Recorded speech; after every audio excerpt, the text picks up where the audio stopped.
Welcome to the world of science fiction. Don't forget to like and subscribe so you don't miss new stories. Enjoy the listening. The ground rushed up to meet Russell as his escape pod plummeted through the alien atmosphere. He gritted his teeth, bracing for impact. With a bone-jarring crash, the pod slammed into the planet's surface and skidded to a halt. Russell's head spun as he fumbled with the harness. Acrid smoke filled the cramped compartment. He had to get out before the pod went up in flames. His fingers found the release and he tumbled out onto soft, purple grass. Gasping for air, Russell dragged himself away from the smoldering wreckage. His vision swam as he fought to stay conscious. The last thing he saw before passing out was a blur of blue moving towards him. He awoke to hushed voices and gentle touches. Russell cracked his eyes open, squinting against the harsh sunlight. As his vision cleared, he found himself surrounded by a group of striking, blue-skinned women. Their curves were accentuated by flowing garments that left little to the imagination. "He's awake," one of them said, her voice melodic. Russell tried to sit up, but firm hands pushed him back down. "Easy there, spaceman," purred a sultry voice. "You took quite a tumble." He turned his head to see the speaker, a statuesque beauty with piercing silver eyes and long, shimmering hair. She smirked down at him, running a finger along his jaw. "I'm Mistral," she said, "and you, my alien friend, are quite the specimen." Russell's cheeks flushed. "I'm Russell," he managed to croak out. "Where am I?" Mistral's smirk widened. "You're on Eros Prime, darling, and you've just made our millennium." Before Russell could respond, Mistral stood and addressed the group. "Ladies, let's get a proper look at our new friend, shall we? Strip him down for inspection." Russell's eyes widened in alarm. "Wait, what?" But the women were already moving in, their delicate blue hands reaching for his flight suit. Russell tried to protest, but found himself paralyzed by a mix of shock and unexpected arousal. Now, Mistral chided playfully. "No need to be shy. We just want to make sure you're compatible." As the last of his clothing was removed, Russell felt utterly exposed under their hungry gazes. He instinctively moved to cover himself, but Mistral tisked and gently pulled his hands away. My, she purred, eyes roaming appreciatively over his body. The legends certainly didn't exaggerate. Russell's face burned. "Legends? What legends?" A softer voice spoke up. "Perhaps we should explain before we overwhelm our guest." Russell turned to see another blue-skinned beauty approaching. Unlike Mistral's predatory grace, this woman moved with serene elegance. Her eyes were kind as she knelt beside him. "I'm Kira," she said gently. "I apologize for the abrupt welcome. We've been awaiting your arrival for a very long time." Russell's brow furrowed in confusion. "You knew I was coming? How?" Kira exchanged a glance with Mistral before continuing. "Not you specifically, but someone like you. You see, our people are facing a crisis. We require intimate contact with other species to sustain our life force. Without it, we'll die out." "And lucky us," Mistral chimed in with a wink. "A virile human male just happened to crash land on our doorstep." Russell's mind reeled as he tried to process this information. "So you need me to love us," Mistral finished bluntly, repeatedly and thoroughly. "Mistral," Kira admonished, though her lips twitched with amusement. She turned back to Russell. "What my overeager friend means is that we hope you'll be willing to help us. Your presence alone is already having a revitalizing effect." As if to demonstrate, Kira reached out and lightly stroked Russell's arm. A soft glow emanated from her fingertips, and Russell felt a pleasant warmth spread through his body.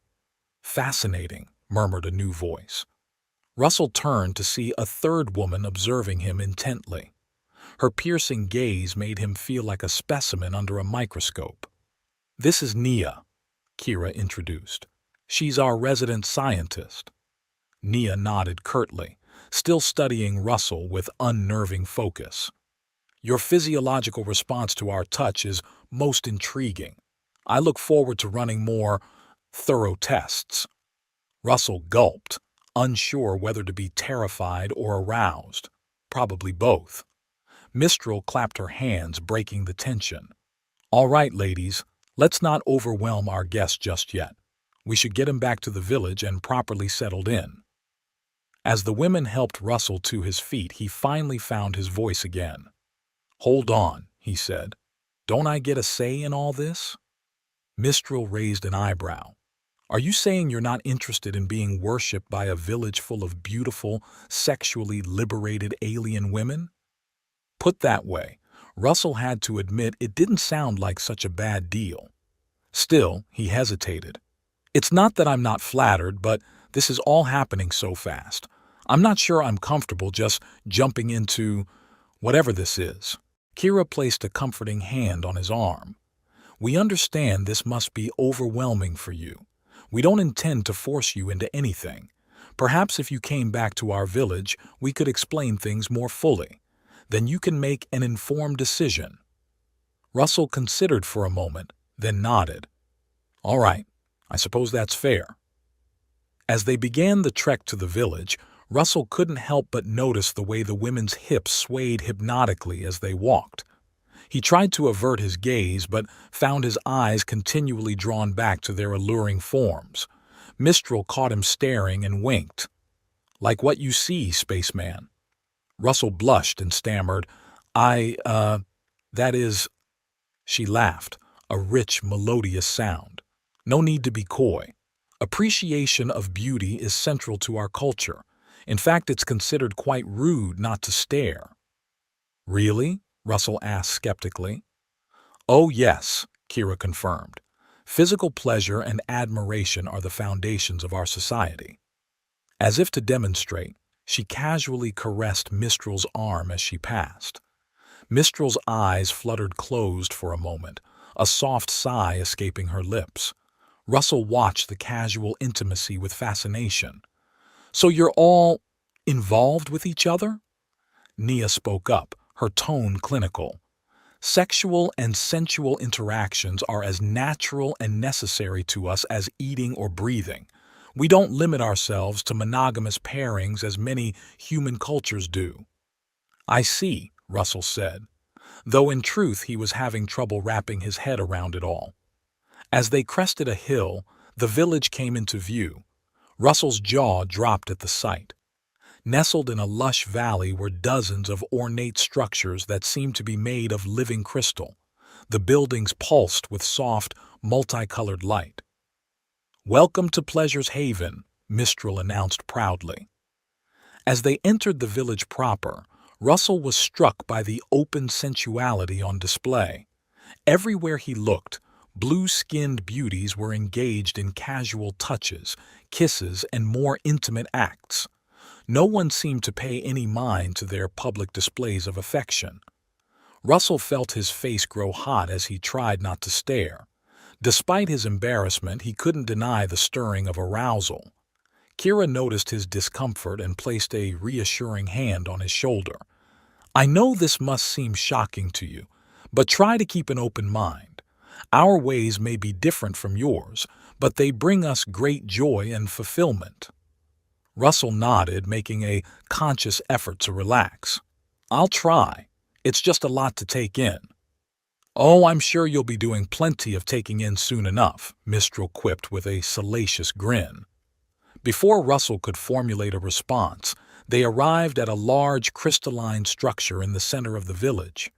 A crowd had gathered, murmuring excitedly at the sight of him. An elderly blue woman emerged from the building, her silver hair gleaming in the sunlight. Despite her apparent age, she moved with fluid grace. Greetings, Earthling, she said, her voice rich and melodious. I am Elder Zara. We've long awaited your arrival. Russell bowed his head respectfully. It's an honor to meet you, Elder, though I must admit, I'm still not entirely sure why I'm here. Zara smiled knowingly.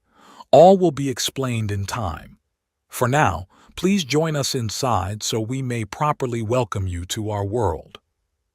As Russell followed the elder into the Crystal Palace, he couldn't shake the feeling that his life was about to change forever.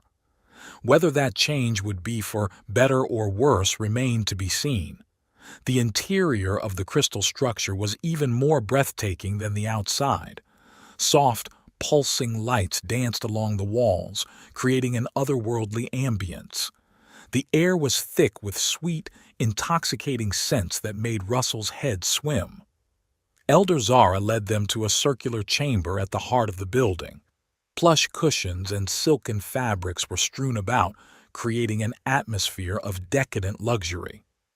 "Please, make yourself comfortable," Zara said, gesturing to the cushions. Russell hesitated, acutely aware of his continued nudity. Mistral rolled her eyes good-naturedly and tossed him a shimmering robe. "Here, if you insist on being modest." He gratefully donned the garment, though the whisper-thin fabric did little to conceal his form.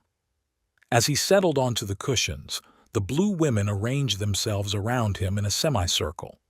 Elder Zara took a seat directly across from Russell, her piercing gaze seeming to look right through him. "Now then," she began, "I'm sure you have many questions." Russell nodded, trying to gather his thoughts. "Well, for starters, how did you know I was coming? And why me specifically?" Zara exchanged glances with the other women before responding. "We didn't know you specifically would arrive, but our seers have long prophesied that a man from the stars would come to save our people from extinction. When your craft entered our atmosphere, we knew the time had finally come." "Extinction?" Russell echoed, alarmed. "Kira mentioned something about a crisis, but I don't understand. You all seem perfectly healthy to me." Nia spoke up, her tone clipped and scientific. "Our biology is unique. We require regular infusions of life energy from other sentient species to maintain our vitality. Without it, we grow weak and eventually perish. In the past, we were able to sustain ourselves through trade and cultural exchange with other worlds," Kira added. "But an asteroid impact centuries ago damaged our planetary defenses and cut us off from the rest of the galaxy. We've been slowly dying ever since." Russell's brow furrowed as he tried to process this information.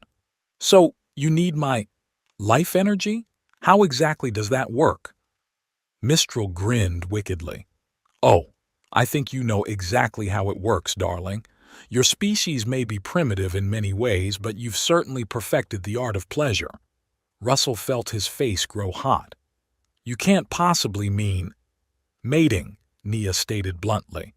"Sexual activity allows for the most efficient transfer of life energy between compatible species.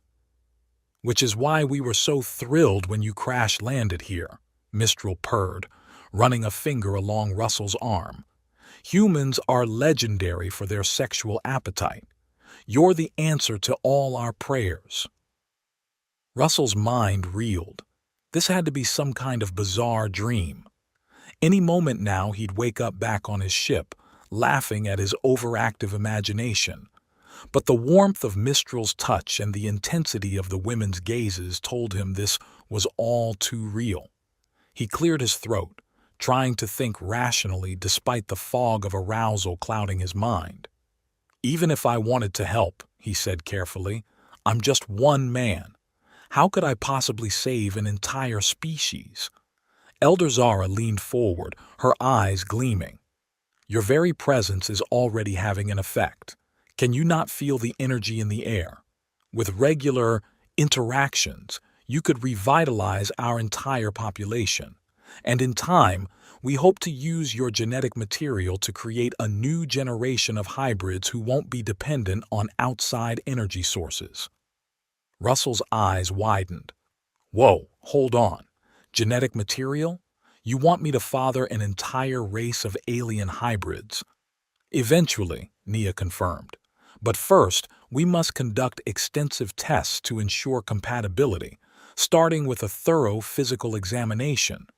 The clinical way she eyed his body made Russell squirm. "Look," he said, standing abruptly, "this is all happening way too fast. I'm flattered, really, but I'm not some breeding stud you can just use to save your species. I have my own life, my own world to get back to." A tense silence fell over the chamber. The women exchanged worried glances. Finally, Mistral stood and sauntered over to Russell. She placed a hand on his chest, sending tingles of pleasure through his body. "I understand your hesitation," she purred, "but surely you can't deny the attraction between us. Why not stay and enjoy yourself for a while? No commitments, just pleasure." Russell swallowed hard, his resolve wavering. Mistral was intoxicatingly beautiful, and the promise of uninhibited pleasure was tempting, but a nagging voice in the back of his mind warned him that giving in would only complicate things further. Before he could respond, Kira joined them, placing a gentle hand on his arm. "We're not asking for a lifetime commitment," she said softly, "just a chance to get to know each other, to explore the possibilities." Russell looked from Mistral's seductive smirk to Kira's earnest gaze, feeling torn. Even Nea was watching him with poorly concealed interest. Elder Zara's voice cut through the tension. "Perhaps we've overwhelmed our guest. Russell, why don't you take some time to rest and process everything you've learned? We can revisit this discussion when you're feeling more settled." Russell nodded gratefully. "Thank you, Elder. I think that would be best." As Kira led him to a private chamber, Russell's mind raced. He'd come to this planet seeking scientific discovery, but instead found himself embroiled in an alien soap opera. Part of him wanted to flee back to the familiar confines of his ship, but a growing voice of curiosity urged him to stay, to see where this strange adventure might lead. Stepping into the opulent guest chamber, Russell turned to Kira. "This is all so surreal," he admitted. "I'm not sure what to think." Kira smiled sympathetically. "I can only imagine how overwhelming this must be for you. Rest now, but know that whatever you decide, you are welcome here." As she turned to leave, Russell called out, "Kira, thank you for being so understanding." She paused in the doorway, her expression unreadable. "The fate of my people may rest in your hands, Russell. Understanding is the least I can offer." With that cryptic statement, she was gone, leaving Russell alone with his tumultuous thoughts. He sank onto the plush bed, head spinning. Russell woke to the soft glow of bioluminescent crystals pulsing gently on the walls. For a moment, he forgot where he was. Then the events of the previous day came rushing back, and he groaned, burying his face in the silken pillows. A melodious chime rang out, followed by a familiar sultry voice. "Rise and shine, spaceman. Time to start your cultural immersion." Mistral sauntered into the room, her hips swaying hypnotically. Russell's breath caught in his throat. Her blue skin seemed to shimmer in the crystal light, accentuating every curve of her perfect form. "Sleep well?" she purred, perching on the edge of his bed. Russell sat up, acutely aware of his state of undress beneath the gossamer sheets. "Well enough, considering the circumstances." Mistral's lips curved into a predatory smile. And what circumstances might those be? Finding yourself stranded on a planet full of insatiable alien women who crave your touch?" She leaned in close, her breath hot against his ear. "Or perhaps it's the knowledge that your very presence here is slowly driving us wild with desire." Russell swallowed hard, fighting to maintain his composure. "You certainly don't believe in subtlety, do you?" Mistral laughed, a rich, throaty sound that sent shivers down his spine. "Life's too short for games, darling. Well, your life anyway." She stood, stretching languidly. "Now then, shall we begin your education? I'd be happy to give you a hands-on lesson in our customs." Before Russell could respond, another chime rang out. Kira entered, carrying a tray laden with exotic fruits and steaming beverages. "I thought our guest might appreciate some sustenance," she said, shooting Mistral a pointed look. Mistral pouted playfully. "You're no fun, Kay. I was just about to give Russell here a proper erosion welcome." Kira set the tray down and turned to Russell with an apologetic smile. "I hope Mistral hasn't been too overwhelming. She can be quite forward." "Oh, please," Mistral scoffed, "as if you weren't itching to get your hands on him too." A faint purple blush crept across Kira's cheeks. "Unlike some, I believe in taking things slowly, savoring the experience." Russell watched the interplay between the two women with fascination. Despite their different approaches, it was clear they shared a deep bond. "Ladies," he interjected, "while I appreciate the, warm welcome, I'm still trying to wrap my head around all this. Maybe we could start with something a little less intimate." Kira nodded, looking relieved. "Of course. Perhaps a tour of the village? It would give you a chance to observe our culture firsthand." Mistral sighed dramatically. "Fine. We'll do it your way, for now." She fixed Russell with a smoldering gaze. "But don't think you're off the hook, spaceman. I always get what I want in the end." As they left the guest quarters, Russell marveled at the intricate crystal architecture of the village. Everywhere he looked, blue-skinned figures moved with fluid grace, exchanging casual touches and affectionate gestures. "Your entire society seems built around physical pleasure," he observed. Kira nodded.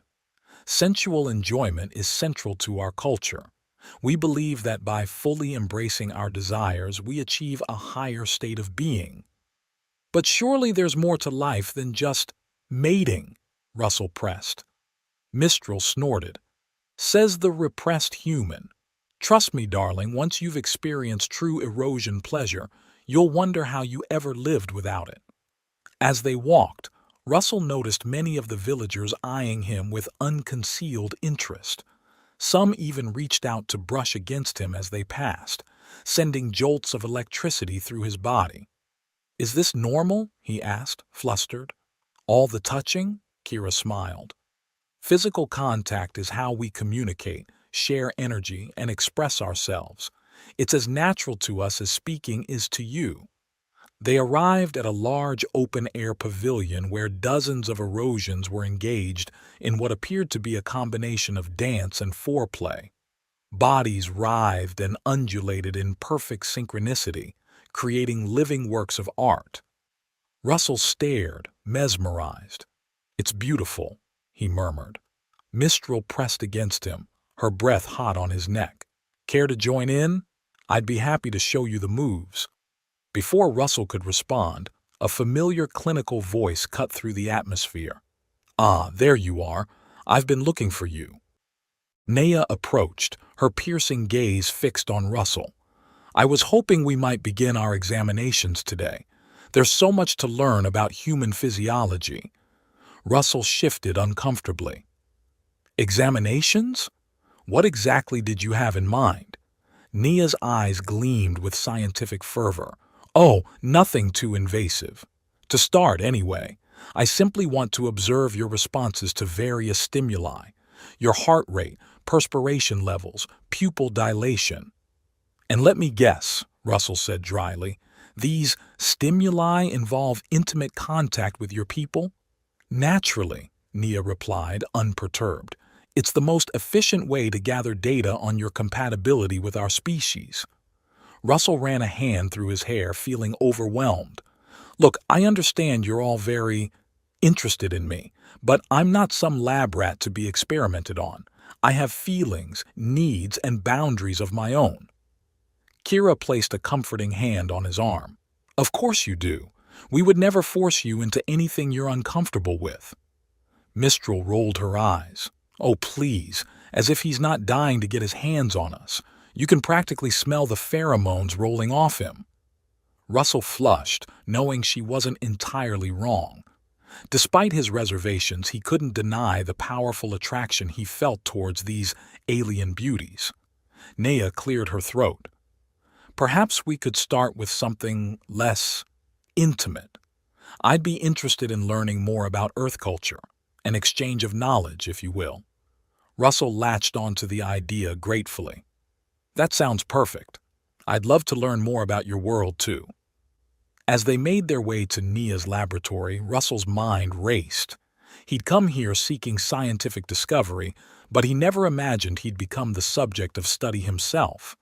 Part of him thrilled at the opportunity to experience this unique culture firsthand, but another part worried about losing himself in the process. The lab was a marvel of crystal technology and organic interfaces. Pulsing tendrils of light snaked across workstations, displaying complex data streams. In the center stood a large examination table that looked unsettlingly like a bed. Nia gestured for Russell to take a seat. Now then, shall we begin with a basic physical assessment? Russell eyed the table warily. Define basic. A ghost of a smile flickered across Nia's usually stoic features. Nothing too invasive, I assure you. Though I must admit, I'm quite curious about human erogenous zones. They differ somewhat from our own. I'd be happy to give a practical demonstration, Mistral purred, running a finger down Russell's arm. Kira shot her a reproachful look. Perhaps we should start with something less hands-on. Russell, why don't you tell us about earth mating rituals? Russell cleared his throat, acutely aware of 3 pairs of eyes fixed on him with rapt attention. Well, it varies quite a bit depending on the culture, but generally, 2 people who are attracted to each other will go on dates to get to know each other better. Nia's brow furrowed. Dates? What purpose do these serve? It's a way to build emotional intimacy, Russell explained, to see if you're compatible as partners. Mistral scoffed. Sounds tedious. Why waste time talking when you could be fucking? Russell felt his face grow hot. Because relationships are about more than just physical pleasure. There's emotional connection, shared values, common interests. Fascinating, Nia murmured, furiously taking notes. And how long does this dating process typically last before sexual intercourse occurs? It, varies, Russell stammered. Some people wait until marriage, others might sleep together on the first date. Mistral's eyes widened. Marriage? You mean humans pair off permanently? Russell nodded. Many do, yes, though not all marriages last forever. The 3 alien women exchanged bewildered looks. How terribly limiting, Mistral said. Imagine being stuck with just one partner for life. Kira looked thoughtful. I can see the appeal of a deep, lasting bond, but to forsake all other connections seems lonely. Nia tapped her chin. Perhaps there's a biological imperative at work. Human lifespans are so short after all. They must reproduce quickly and efficiently. Russell bristled at that. Hey, we're not just breeding stock, you know. Love and companionship are important to us. Mistral sidled up to him, pressing her body against his. Oh, darling, we can give you all the love and companionship you can handle, and then some. Russell's breath hitched at the contact. Despite his best efforts to remain detached, his body was definitely responding to Mistral's advances. Nia noticed his reaction with interest. Fascinating. Your pupil dilation and elevated heart rate suggest strong arousal, yet you continue to resist. Why? Russell gently disentangled himself from Mistral's embrace. Because this isn't just about physical attraction. There are ethical considerations, emotional complications. I'm not sure I'm ready to dive headfirst into something I don't fully understand. Kira nodded approvingly. A wise approach. Perhaps we've been too focused on the physical aspects of our need. There's much we could learn from each other on an intellectual and emotional level as well. Mistral pouted. Speak for yourself. I'm perfectly happy focusing on the physical. As the conversation continued, Russell found himself growing more at ease. Despite their alien nature, These women were complex individuals with their own hopes, fears, and desires. The more he learned about their culture, the more intrigued he became. Days passed in a whirlwind of new experiences. Russell threw himself into learning about erosion society, marveling at their advanced technology and unique social structures. In return, he shared stories of Earth, explaining concepts like democracy, environmental conservation, and space exploration. Kira proved to be an eager student, peppering him with questions about human art, music, and literature. They spent long evenings discussing philosophy and comparing the moral frameworks of their respective cultures. Mistral, true to her nature, continued her campaign of seduction. But as Russell got to know her better, he discovered unexpected depths beneath her flirtatious exterior. She had a sharp wit and a passionate drive to protect her people. Even Nia began to thaw, her clinical demeanor giving way to genuine curiosity about human nature. She and Russell engaged in spirited debates about science and ethics, challenging each other's assumptions. As the days turned to weeks, Russell found himself drawn deeper into the erosion way of life. His initial hesitation gave way to curiosity, and eventually, a willingness to fully embrace the experiences offered to him.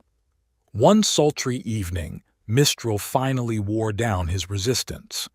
"Enough playing coy, spaceman," she purred, pulling him into a secluded alcove. "Let me show you what you've been missing." Their first night together was a whirlwind of passion. Mistral's expertise and enthusiasm left Russell breathless, introducing him to pleasures he'd never imagined possible. As dawn broke, he lay beside her, marveling at the tingling energy coursing through his body. "That was," he began, struggling to find words. Mistral smirked. "Just the beginning, darling. We've got a whole world of sensations to explore." In the days that followed, Russell and Mistral's encounters became a thrilling game of cat and mouse. She delighted in ambushing him at unexpected moments, each tryst more exhilarating than the last. But it wasn't just physical release. As they lay tangled together in the afterglow, Mistral revealed glimpses of vulnerability beneath her confident exterior. She spoke of her fears for her people's future and the pressure she felt as a leader. Russell found himself offering comfort and support, their connection deepening beyond mere pleasure. His nights with Kira were a different experience entirely. Where Mistral was fire and passion, Kira was a soothing balm. Their lovemaking was slower, more deliberate, infused with tender emotion. "It's not just about the physical act," Kira explained as they lay entwined. "It's about the exchange of energy, the melding of souls." Through their intimate encounters, Russell learned to tap into the flow of life force that sustained the erosions. He marveled at the deep connection he felt, not just to Kira, but to the very essence of their world. As the nights passed, he and Kira explored new depths of intimacy. They shared their hopes, fears, and dreams, forming a bond that transcended physical pleasure. Even Nia, despite her initial clinical detachment, eventually succumbed to curiosity. "I believe a more hands-on approach to my research is warranted," she announced one evening, leading Russell to her private quarters. Their first encounter was awkward, with Nia approaching it like a scientific experiment. But as they continued to explore each other over multiple nights, she gradually let her analytical walls down. Russell discovered a passionate nature hidden beneath Nia's cool exterior. Their nights together became a delightful mixture of intellectual discourse and physical exploration. They would debate scientific theories one moment, then lose themselves in ecstasy the next. As the weeks turned to months, Russell found himself alternating between the three women, each offering a unique and fulfilling experience. With Mistral, he explored the heights of physical pleasure. Kira taught him the deep emotional connections possible through intimacy. and Nea challenged him to expand his mind even as they joined bodies. But as exhilarating as these encounters were, they also left Russell increasingly conflicted. He was forming deep bonds with each woman, drawn to their unique qualities. The thought of choosing between them seemed impossible. Moreover, he began to question the nature of his relationships. Were his growing feelings genuine or simply a result of the intense physical and emotional experiences he was sharing? As he lay awake one night, Kira sleeping peacefully beside him, Russell confronted an uncomfortable truth. He was falling in love, not just with one woman, but with all three, and in the process, he was becoming ever more entangled in the fate of the Erosion people. The realization both thrilled and terrified him. As the first light of dawn crept through the crystal walls, Russell knew that the true challenges and the hardest decisions still lay ahead. Russell's eyes snapped open, his mind racing with the revelation that had struck him in the night. He carefully extricated himself from Kira's embrace, her blue skin glowing softly in the dim light of dawn. As he padded across the crystal floor, his gaze fell on the makeshift lab he'd set up in the corner of their shared quarters. For weeks he'd been analyzing erosion biology, searching for a way to help them survive without relying on outsiders. Now, finally, he thought he'd found an answer. But the solution came with its own set of problems. Russell was so lost in thought that he didn't hear Mistral enter until her arm snaked around his waist from behind. "Deep in thought, spaceman?" she purred, her breath hot against his ear. "I can think of much more enjoyable ways to start the day." He turned to face her, his expression serious. "Mist, I think I've found a way to solve the energy crisis." Her eyes widened. "Really? That's wonderful news." She leaned in for a kiss, but Russell gently held her back. "There's a catch," he said. "I need to return to Earth to get the necessary equipment and materials." Mistral's face fell, her usual playful demeanor evaporating instantly. "Leave? But for how long?" "I'm not sure," Russell admitted. "Weeks, maybe months. It depends on how quickly I can gather what we need." Mistral's eyes flashed with a mixture of anger and fear. "No, absolutely not. We need you here, Russell. I need you here." "Mist, be reasonable. This could save your entire species." "Reasonable?" she hissed, shoving him away. "You want to abandon us after everything we've shared? After what you've become to us? To me?"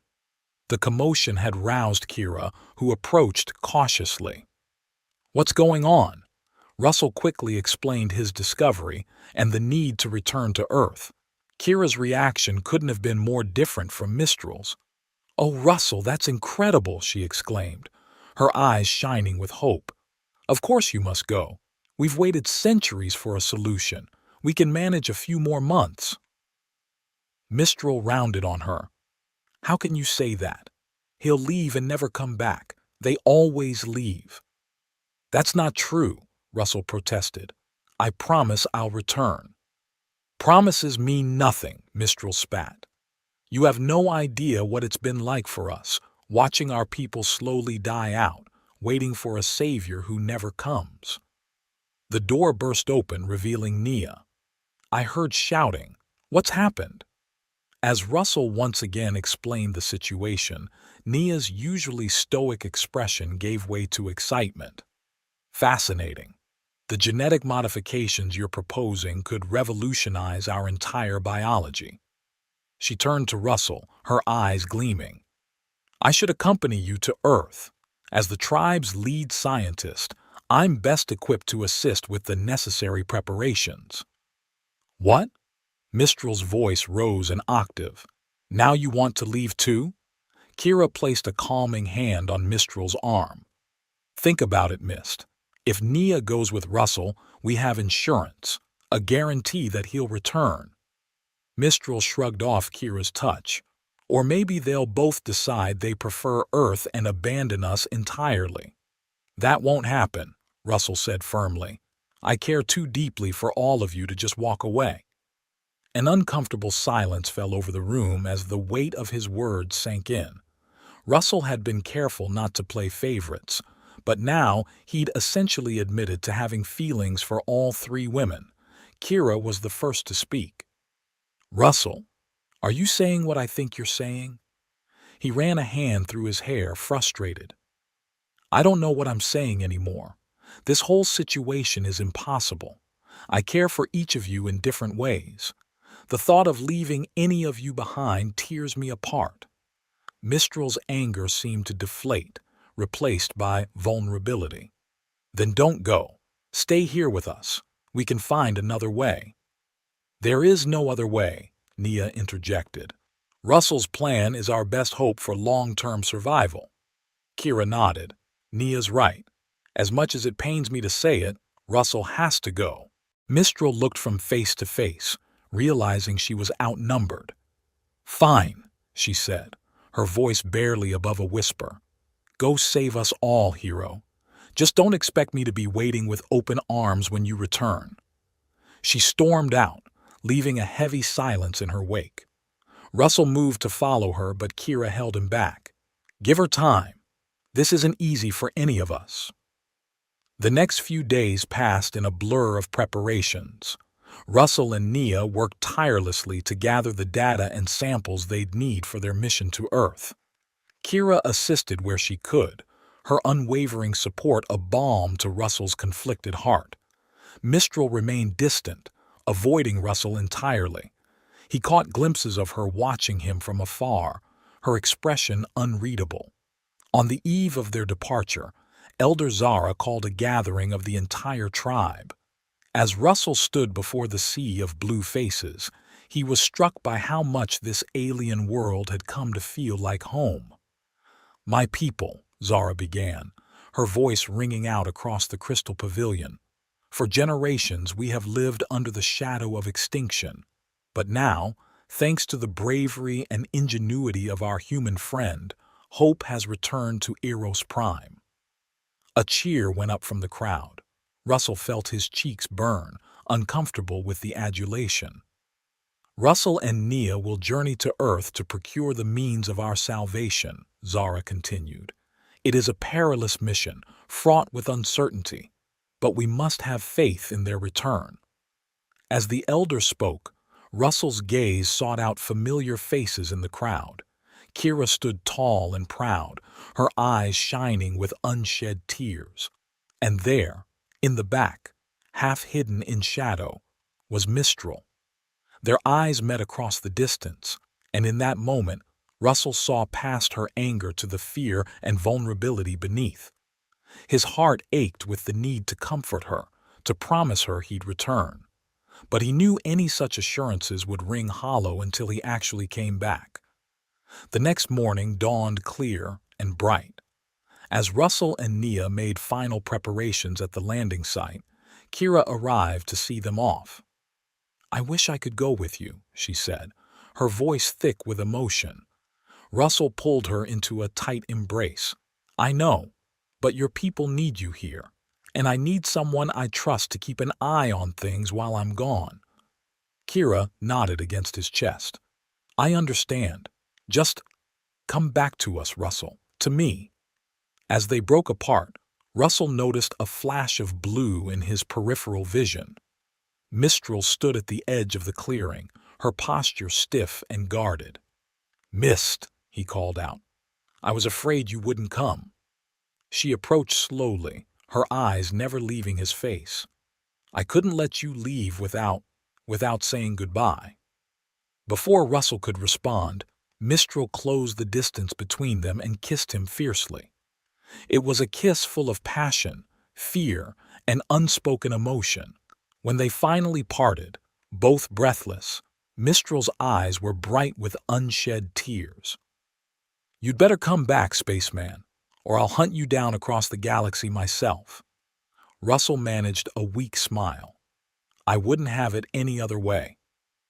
With a final round of goodbyes, Russell and Nia boarded the small ship that would take them back to Earth.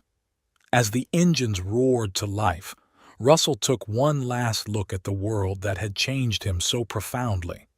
Kira and Mistral stood side by side, their differences momentarily forgotten in the face of his departure. The sight of them together, representing the two sides of his heart, nearly broke his resolve. But as the ship lifted off, Russell steeled himself for the task ahead. He had a mission to complete, a people to save, and a promise to keep. The journey back to Earth was long and fraught with tension. Nia peppered Russell with questions about human society, clearly both excited and apprehensive about their destination. For his part, Russell found his thoughts constantly drifting back to Eros Prime, to the women he'd left behind. When they finally broke through Earth's atmosphere, Russell felt a confusing mix of emotions. Part of him rejoiced at seeing his home planet again, but another part felt like a stranger here, changed too much by his experiences to ever truly fit in again. The weeks that followed were a whirlwind of activity. Russell called in every favor he could, working tirelessly to gather the equipment and resources they needed. Nia threw herself into studying Earth's advanced genetic engineering techniques, her brilliant mind quickly grasping concepts that had taken humans decades to develop. But as their mission progressed, Russell found himself growing increasingly restless. Earth, with its crowded cities and complex social structures, felt alien to him now. He missed the simplicity and openness of Erosion culture. More than that, he missed Kira's gentle wisdom, Mistral's fiery passion. One night, as they pored over the latest test results in their makeshift lab, Nia fixed Russell with a penetrating stare. "You're not coming back with me, are you?" she asked quietly. Russell's head snapped up, startled by her perception. "What makes you say that?" Nia's lips curved in a rare smile. "I've been studying human behavior, remember? Your body language, your distraction, everything points to someone preparing to make a difficult choice." Russell sighed, running a hand through his hair. "I don't know what I'm doing, Nia. Part of me wants nothing more than to return to Eros Prime, but another part feels responsible for sharing this knowledge with humanity.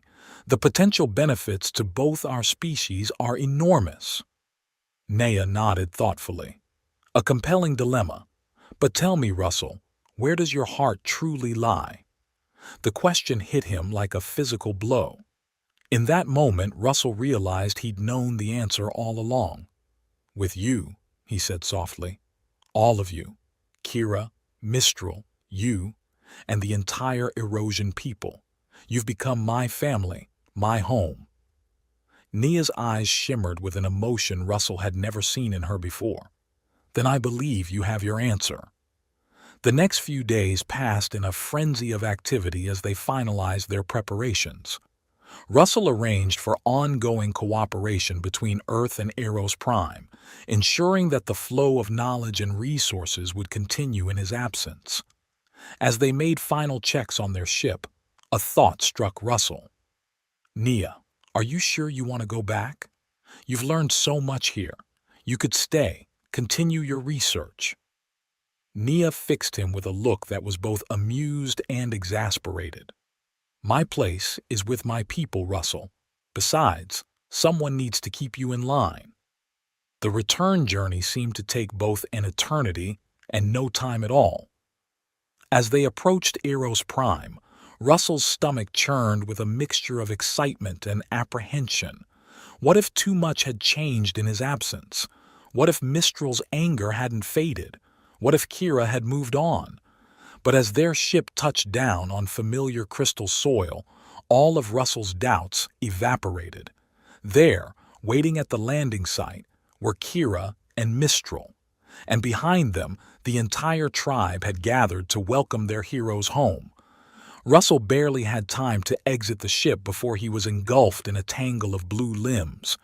Kira and Mistral clung to him, their tears of joy mingling as they kissed every inch of his face. "You came back," Mistral whispered, her voice choked with emotion. "You actually came back." "I told you I would," Russell said, holding them both close. As the initial euphoria faded, Russell became aware of the expectant gazes of the tribe. They were waiting to hear about the success of the mission, the salvation he'd promised to bring. With Nia's help, Russell explained the genetic modifications they'd developed. It would take time to implement, but the erosion people finally had a path to long-term survival that didn't depend on outside energy sources. As the celebration stretched long into the night, Russell found a moment of quiet with Kira, Mistral, and Nia. Looking at the three women who had captured his heart in such different ways, he knew he faced one final choice. "I can't choose between you," he said simply. "I love each of you for who you are. If you'll have me, I want to build a life here, with all of you." The women exchanged glances, a silent communication passing between them. Then, as one, they turned back to Russell with radiant smiles. "We thought you'd never ask," Kira said, her eyes twinkling. Mistral grinned wickedly. "Hope you're ready for the ride of your life, spaceman." Nea simply nodded, but the warmth in her gaze spoke volumes. As Russell pulled them all into an embrace, he marveled at the twists of fate that had brought him to this moment. He'd come to Eros Prime seeking scientific discovery, but he'd found so much more. He'd found love in all its complex, messy, beautiful forms. He'd found a purpose, a chance to make a real difference in the universe. And most importantly, he'd found a place to call home. As the crystal moons of Eros Prime rose high in the alien sky, Russell knew that the greatest adventure of his life was only just beginning. Dear intrepid explorers of the cosmos and connoisseurs of the risque. Well, you've made it this far into our little interstellar romp, and I must say, I'm impressed. You've braved alien seductresses, navigated cultural misunderstandings, and witnessed more blue skin than a Smurf convention. Give yourselves a pat on the back, or a sensual erosion energy transfer if you prefer. I'd like to thank you for joining Russell on this journey of discovery, both scientific and personal. Your willingness to suspend disbelief and embrace the absurd is truly appreciated. After all, it's not every day one finds themselves the sole hope for an alien race's survival via the power of good old-fashioned human libido. Now, I know what you're thinking. Is this heading where I think it's heading? Well, my dear readers, that would be telling. But rest assured, there are plenty more misadventures, awkward cultural faux pas, and yes, steamy encounters awaiting our intrepid hero. So strap in, or strap on, no judgment here, and prepare yourself for the continued saga of Russell's excellent alien adventure. Just remember, what happens on Eros Prime stays on Eros Prime, unless, of course, it results in a new hybrid species. Then all bets are off. Until next time, keep your minds open, your hearts willing, and your universal translators charged. You never know when you might need to decipher an alien come-on. Cosmically yours, the author P.S. Any resemblance to actual alien races or their mating practices is purely coincidental. Probably.